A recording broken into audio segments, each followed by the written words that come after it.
जो माल माँ बाप और रिश्तेदार छोड़ मरे, थोड़ा हो या बहुत, उसमें मर्दों का भी हिस्सा है और औरतों का भी।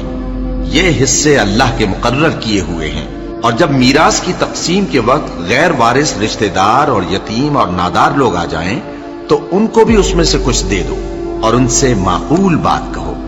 और ऐसे लोगों को डरना चाहिए जो ऐसी हालत में हों कि अपने बाद नन्हे नन्हे बच्चे छोड़ जाएं और उनको उनकी निस्बत खौफ हो कि हमारे मरने के बाद उन बेचारों का क्या होगा।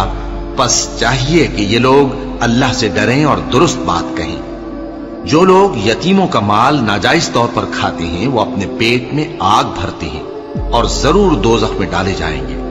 अल्लाह तुम्हारी औलाद के बारे में तुमको इरशाद फरमाता है कि एक लड़के का हिस्सा 2 लड़कियों के हिस्से के बराबर है। और अगर औलाद मैयत सिर्फ लड़कियां ही हों, यानी 2 या 2 से ज्यादा, तो कुल तरके में उनका 2/3 है। और अगर सिर्फ एक लड़की हो तो उसका निस्फ है। और मैयत के माँ बाप का यानी दोनों में से हर एक का तरके में 6ठा हिस्सा है, बशर्ते कि मैयत की औलाद हो।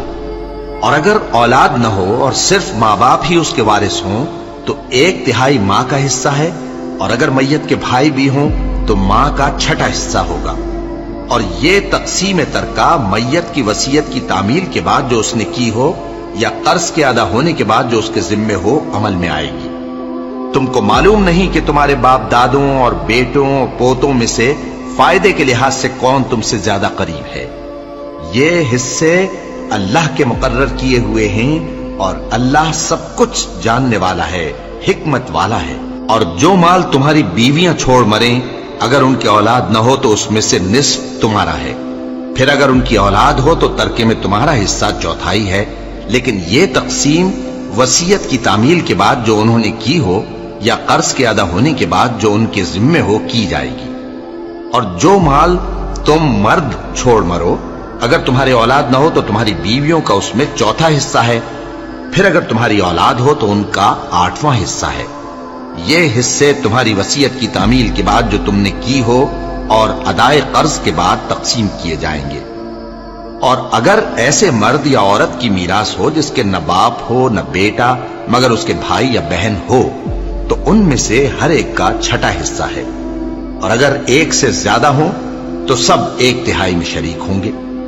ये हिस्से भी बाद अदाए वसीयत और कर्ज, बशर्ते कि इनसे मैयत ने किसी का नुकसान न किया हो, तकसीम किए जाएंगे।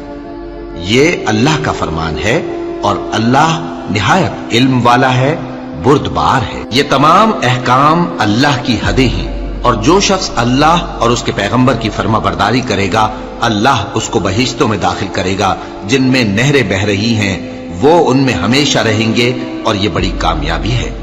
और जो अल्लाह और उसके रसूल की नाफरमानी करेगा और उसकी हदों से निकल जाएगा, उसको अल्लाह दोज़ख में डालेगा जहां वो हमेशा रहेगा और उसको जिल्लत का अजाब होगा।